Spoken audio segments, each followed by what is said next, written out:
GGRC.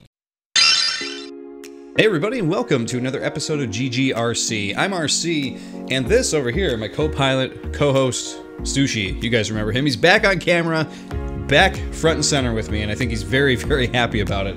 But guys, this is a momentous occasion. 3D Realms has finally revealed their new Quake engine game, and it is called Wrath Aeon of Ruin. And I gotta say, I've watched the trailer. It's pretty exciting. It looks really, really cool. Love the art style and everything. There are some things I really like about it, and there's some things I have questions on because I'm not so sure about certain things, certain aspects of it. But what we're going to do here first is we're going to check out the trailer. Oh, this is exciting. 1C Entertainment in 3D Realms. Love that red logo. Looks awesome. The old world has passed away.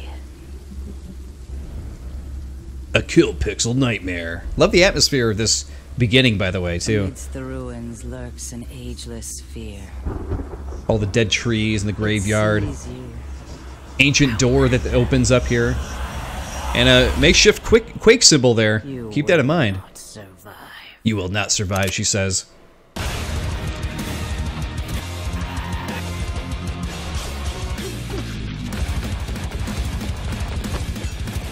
Gotta love the drums with the makeshift nail gun there.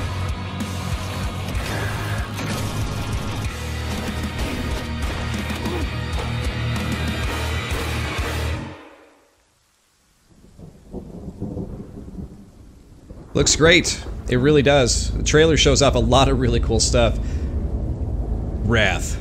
Aeon of Ruin. Love the spellbook thing where he's opening up the book, and it just looks really, really cool. Taste First Blood, summer 2019. Cool. So this year we'll get to, you know, taste First Blood. From the twisted minds of Quake scene vets. I like that. Cool box too. Oh, and of course it ends with a. He's got the double barrel shotgun. You will not survive. Again with the weird makeshift Quake logo there. Very cool. I must admit I've watched this trailer probably now. I would say this is probably the third time I've watched it. But every time I watch it, you know, I see something a little bit different, a little bit new. But the gameplay shows up some really good stuff there. And the weapons themselves look really, really cool too. Love the new sort of nail gun style gun. I don't know what that's going to be called, but it looks really, really cool. And you know, you also got the shotgun that they show at the end there. That thing looks powerful, and you're going to see more of that in a second here when we check out the gameplay footage. But I don't know what everything is in response to. Obviously, this has like a this definitely leans more into the medieval fantasy world type of Quake versus, you know, the base style Quake that everybody knows and loves as well. So they're leaning very hard into that one side, which is probably the right way to go. It seems like the right way to go there. But you know what, before we jump into the gameplay stuff, I actually want to go and look at their FAQ that they released. So that's right, the guys at 3D Realms decided to put together an official FAQ.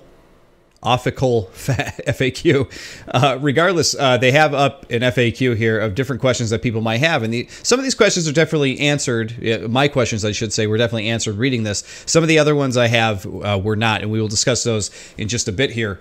However, you know, it goes into what is Wrath, and you know, they explain that this is developed in the original Quake engine by a team of dedicated Quake scene veterans. Fair enough.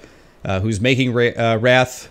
We know that this was conceived years ago by Jeremiah Kill Pixel Fox, who's, I guess, the lead creative on the project, which is pretty cool. Kill Pixel, I have talked to a little bit in the community, not a whole lot. Seems like a nice guy, seems like a very talented person as well to put this all together here. Very, very cool. So they're asking here, why use the Quake engine at all? So they're saying that it's robust, it's open source. While it does present a range of challenges compared to working with a modern engine, the team behind Wrath are veterans with Quake and know the engine better than most. And so for those of you who don't know, who are new to Quake or haven't been in the Quake scene for quite some time, a lot of the guys that are involved with this have been not only in the Quake scene for a very long time, but have released very good stuff over the long time they've been involved with the Quake scene. A lot of the members from Arcane Dimensions, for those of you who played through that mod, which is an excellent free mod that you can download for Quake right now. if you have a copy of Quake to play, I definitely recommend getting to that immediately. But they were involved with that, building levels and you know, editing Quake C and all that other stuff. It's a great mod, and I think it's probably going to be a great precursor to Wrath. So go check that out if you haven't already. But they're saying that using the Quake engine also brings a certain element of authenticity to the game, just like Iron Maiden, because they're using the build engine for that game. And that I completely agree with, because, you know, you have a lot of games coming out nowadays that are trying to do this whole, hey, we're a retro FPS, you know, aren't we retro? You know, we're just like Quake, we're just like Doom. But there's a lot of them that don't seem to really nail it. And I do think that there is something to the belief of using the original game's engine to achieve that feel. I think there's something to that. So the story of Wrath is actually that you are Outlander, which I think is actually a great name for the main character. It's really cool. You know, we grew up with Doom Guy and Quake Guy, right? But now we actually have a protagonist that has a name, right? We have Outlander, which is great. Once adrift upon the once adrift upon the ageless sea, you now find yourself on the shores of a dying world. From the consuming darkness emerges a figure cloaked in white, the shepherd of wayward souls, who burdens you with the task of hunting down the remaining guardians of the old world. You must journey into the vast gloom to explore ancient ruins, discover forgotten secrets, and battle the horrors that lurk within. There are a lot of mysteries to uncover in Wrath, which you'll have to experience for yourself. So it sounds very, very cool, and I think the gameplay that I've seen has definitely played up that aspect of it. And of course, they're asking, when can I play this? Taste First Blood Summer 2019, which we saw at the end of the trailer. You'll be able to play it at upcoming trade shows like PAX and Gamescom, and they're going to release the first public version of it during summer 2019, as we already know. But that's all they can say for right now. So the real question is, will we be doing the whole piecemeal episode thing? Like, you know, other games like Dusk, for example, a pretty successful old school, you know, wannabe type of FPS, which is very good, by the way. Check that one out if you haven't played it as well. However, they did it in pieces, so they would release episodes as they were available. So I wonder if this is where they're going with it, or if Wrath even has episodes. I wonder what kind of, if it's a gigantic, you know, one-note game with a hub, you know, where you can pick different areas to go and that kind of thing, or if, you know, it really does have episodes and everything traditionally. I wonder where that's coming from. But it says that the full version of the game will actually be coming out next year, 2020, for PC, Mac, Linux, Xbox One, PS4, the Switch, early next year. So it looks like PC is actually going to be the only... it's going to be the only place where you're going to be able to play this summer, which is pretty cool because, I mean, where else would you want to play it, right? You can play it on PS... Okay, it's probably fun on other consoles. I'm just messing around. But regardless... Quake, primarily a PC game, right? That's where we all remember it. That's where we mod it. And speaking of modding, one of the top questions that they had yesterday in 3D Realms Discord that I saw was people were asking, will we be able to mod for this? Will we be able to map for it? Because that's what everybody does for Quake and has been for the past 20-something years.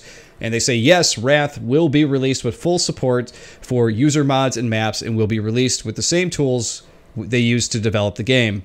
So the source code will also be released fully at launch. Well, look at that. So for those of you who really enjoy making things for Quake, it looks like you're also going to be able to make things for Wrath, which is awesome because if it turns out to be, you know, as fun as Quake, we're going to have another game that we can play maps for, which I'm definitely excited for. So the other question here is, will Wrath have multiplayer? And it says Wrath will support the Quake World netcode and will include the basics at launch, such as deathmatch. Wrath will also support co-op for the entire campaign with up to 4 players. Post-launch, we're planning to develop and release more multiplayer modes. So it will have multiplayer, which is pretty cool. And I like the idea that it actually does support co-op of up to 4 people. What can I expect from the difficulty of Wrath? Wrath is a tough game, but not unfair game, so that's good to know. You'll constantly be tested and challenged throughout the experience while having to adapt to new situations at every corner. Will there be a beta? Yes, we'll start accepting closed beta signups in just a few weeks. Keep an eye out on our social channels. Cool. I'll definitely be signing up for sure. Does Wrath have anything to do with Quake? So they're basically saying, like, despite it being built on the Dark Places engine, which is the Quake engine, or rather it's a source port of the Quake engine, I should say, that it really has nothing else to do with Quake. Not story, not look, nothing of that nature. So will Wrath have RGP-like elements? And he says, mostly no.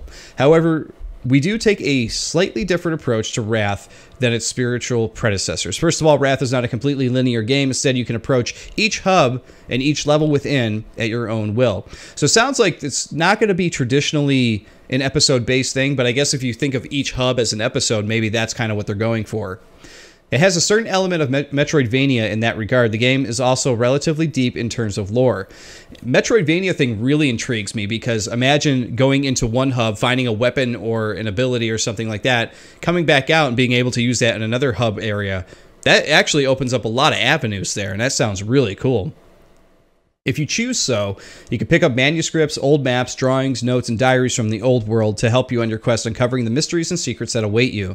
So it sounds like they're really packing this game full of secrets and crazy things to find. Or you could choose to completely ignore this part of the game and run and gun your way through. The choice is up to you. So that's really awesome. I mean, they're giving the choice to the players who actually want to go out there and find all of the crazy stuff that's, you know, buried within the game. Or if you want, you could just kill monsters and kill bosses. It's completely up to you. So I like that they're offering both sides of that. Let's see. This is amazing. How can I help? It says, thank you. You can help by wish listing the game on Steam and help spread the word of Wrath. Is it going to have a physical release? We would be savages if we didn't release it in a fat, chunky big box. So sounds like we're going to get a big box PC release too. So they're not ready to announce what the price of the game is, unfortunately, which would be obviously the next question here. But I expect it to be somewhere around half of full-priced AAA releases, which I think is fair. If it's a $30 game, I think that's fair for sure. All right, so next here I have the 11-minute gameplay trailer that IGN put out here. It's pretty interesting because it does reveal a bit of the game, and it also shows off some of the parts of the game where I have questions about, which I guess is the best way to put it. And I will address those as we watch it here, though. So let's hit play and check this out. And which, by the way, I love the melee weapon that he has here. It's very, very cool, very unique. So I guess here the buttons show up as like just these white bubbles that you can press whenever you need them. They're using vials here, vial of lifeblood, so that's what you're going to end up using here instead of picking up like health packs like you did in the original Quake. And you can see that his blade gets all bloody and gross. So the one thing you're going to see a lot in this video is you're going to see him killing these zombie characters. Now these zombies seem to show up all over the place. There's a ton of them. And the other thing I wanted to note too is that IGN, for some odd reason, did not record this in 60 FPS. It's quite obvious because the trailer runs in 60 FPS that it runs fine at that setting and, you know, at that frames per second. But for some odd reason, this video is stuck at 30, so you're not going to get the full, you know, motion that you might be used to playing it on your own PC, which I was a little disappointed with. But the atmosphere of this definitely has that Quake look and Quake atmosphere. It feels like Quake. But it's adding in other things from other games, too, like build engine games like Blood and stuff like that, because, you know, items have names, items have icons. When you pick it up, it said you picked up the slugs and you picked up the vial. A coach gun shows up there, which is pretty cool. It's a pretty cool looking gun, actually. Also love the fact that when you kill the zombies, you know, they're losing arms, they're losing, you know, their chest explodes and everything. The jib, the jibs are real in this, for sure. You're also picking up armor shards like you used to do in, you know, Quake 3, Quake 2. Used to be one of my favorite sound effects by the Quake 2 armor shard pickup. So there, he picked up a helm. So I guess you're going to be picking up armor that you could wear, like literal armor, helm, chest piece, that kind of thing. Chest piece does show up later in the video. More zombies. But he does have this thrust move with his blade, which I thought was pretty cool too. I don't know if that has a cooldown or a stamina thing or something, or you can just keep reusing as much as you want. But it looks like it's going to be pretty fun to use against zombies. So there was the chest piece over there. And this looks like it's going to be the game's Scrag character here. It's like a floating torso with its spine kind of hanging out, which I think is a really cool design, actually. There's a chest piece, so you get the armor. And I also like that you're able to destroy these coffins or sarcophagus. They're coffins, right? Sarcophagus, mostly for Egypt, I think. But regardless, I'd like that you could break up the coffers. How about that? That's a good word for it. You could break them open and get things out of it. So there's something he picked up called the Soul Tether, which I believe is going to be how you save your point in the game when you're playing through. So I'm not sure that the PC is going to have a quick save, quick load. I think you're going to have to use this item that you pick up, but I could be wrong on that. So because right here is actually where Outlander is going to use it. I don't know who is playing the game here. They're just like falling off into the water constantly. Waterfall looks really cool in this room though. So you'll see here, he goes use Soul Tether. And boom, progress is now saved, and then there's the I think that's the White Guardian character that the FAQ was talking about with the story.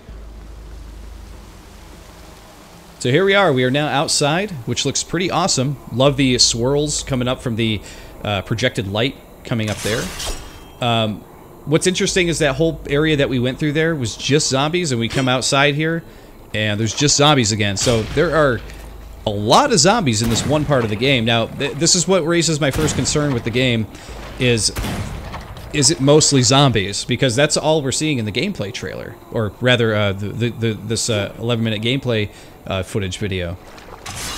I hope that's not the case. We do see a couple other enemies as we go. We did see the Scrag-looking character. By the way, I like that effect. Very smooth, very polished. The platform pulling the item away from him, which is pretty cool. But, yeah, I was a little concerned because there were, like, maybe 2 Scrags during that whole bottom area there, and then the rest of it were just, zombie characters. And this might actually be the very start of the game, I don't know. Maybe they're just, like, feeding it to you slowly as you go. The other thing you notice here, too, is that this is a gigantic, big, open area compared to where you just were. You were just walking through, like, a tomb-type area with the coffers and everything. And you just discovered a secret there. We need to get a good secret sound in there, by the way. The Quake secret sound. Very important to have. But this is completely in contrast to where we just were. This is a gigantic, big open area with lots of things to find, things to collect, secrets to find. And I think it's pretty cool. There's another Soul Tether. So it looks like you are going to be working for those saves.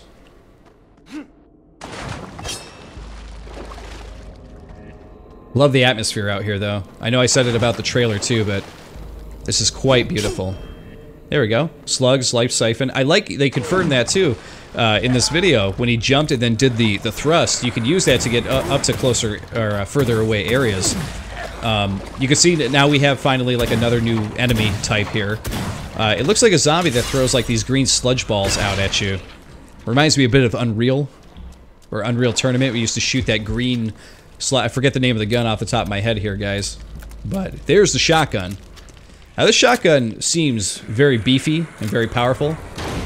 And, of course, every good FPS game needs a good shotgun. Get a good shotgun or get out. That's what I say. And this one seems powerful, seems cool. And you notice that he actually blew up all the green things around the zombie as he shot him there. And he picked up another helm there. Doesn't need the armor shard. So, this area, when he got into this area here, concerned me a bit, because I like the verticality, I like that there's places to jump down, and that it feels like you're actually spelunking into an area. I think that's very, very cool. However, the more that the player got into this area here, and by the way, you picked up those cysts, that's what the green guys actually were dropping, but the further we got into this area, the more I got a little concerned about the game feeling kind of maze-like, because a lot of the areas down here feel sort of similar, and it feels like an area that I would easily get lost in. So the first question I had when I saw this was, is there going to be a map in the game? Which I think a map would be very, very helpful if the levels are going to be this gigantic. I will also say, I don't know if it's because there's no music, I don't know... but with the sound design, the weapons sound great. The weapon sounds, or rather the enemy sounds are a bit iffy for me.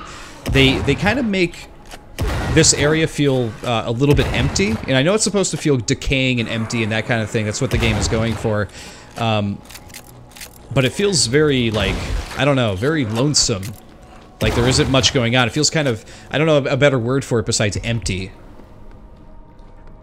And you can definitely hear a little bit of, like, ambient noise in the background.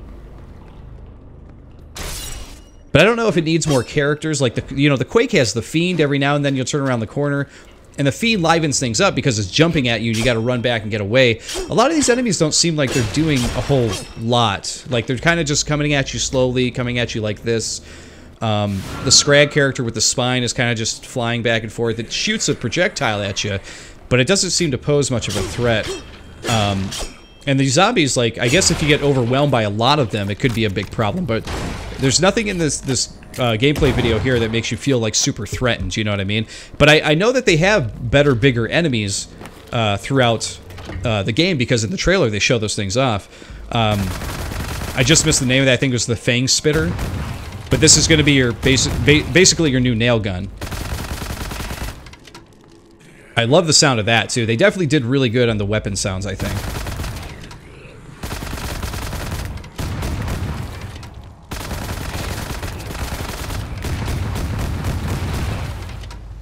So definitely a lot of enemies to mow down, but none of them have that sense of urgency to take them out, which I think is what's missing a little bit here.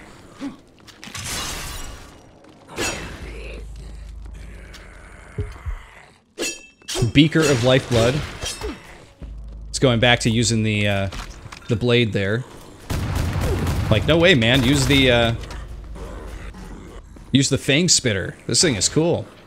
One of the other things that one of the developers did mention in the 3D Realms Discord is that every weapon will have an alt fire. So you see that the Fang Spitter, you saw both of them. It kind of churns out one at a time, or it was double shooting them twice at a time, which obviously much more powerful. Don't want to get too close to those guys. They'll get you. I do like the simple approach to the HUD. I imagine that the HUD will probably change as this game goes on. But I do like the simple approach where it's just numbers. They probably could do with like a couple little icons next to the numbers just to show off what exactly those represent. Because as I'm looking at them right now, I like how simplistic it is, but I don't know which is which. Like, I guess on the right side, like the 96 there, that must be how much ammo you have. Obviously, the 100 red is your health. Is the 7 the armor? I'm assuming it is. But maybe just a little icon next to it would be cool. Also, I think the other thing that people are probably going to complain about is that there's no portrait right in the bottom center to show Outlander.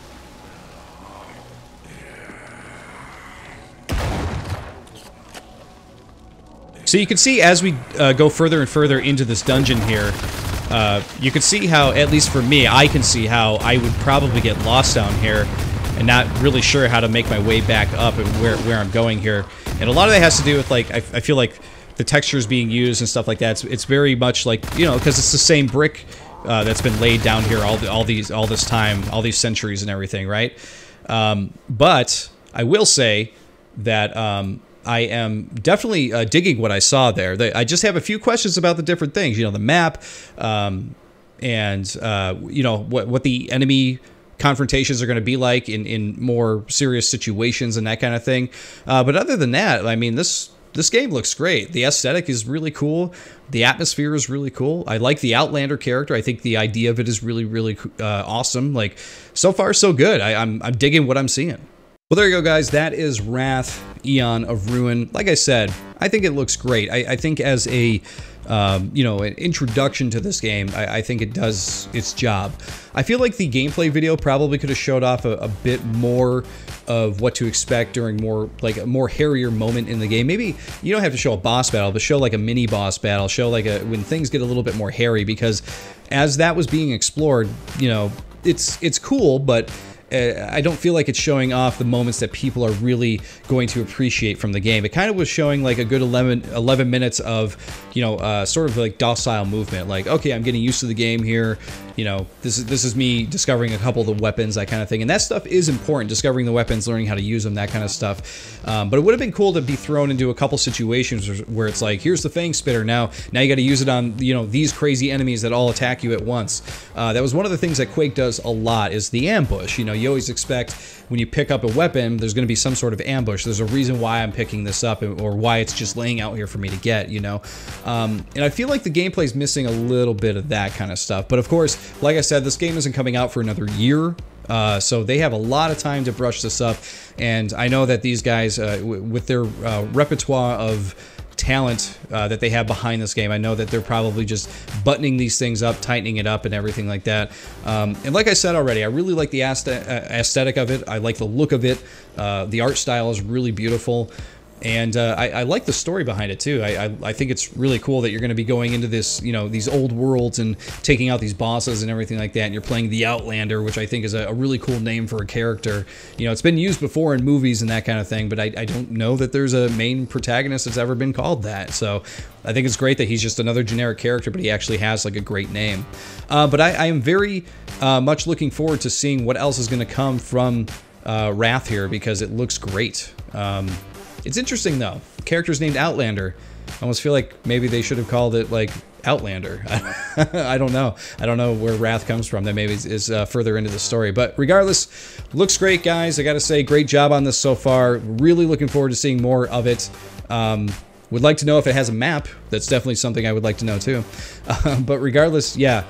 Keep cracking at it, guys. I'm definitely looking forward to playing this and streaming it when it's available, for sure.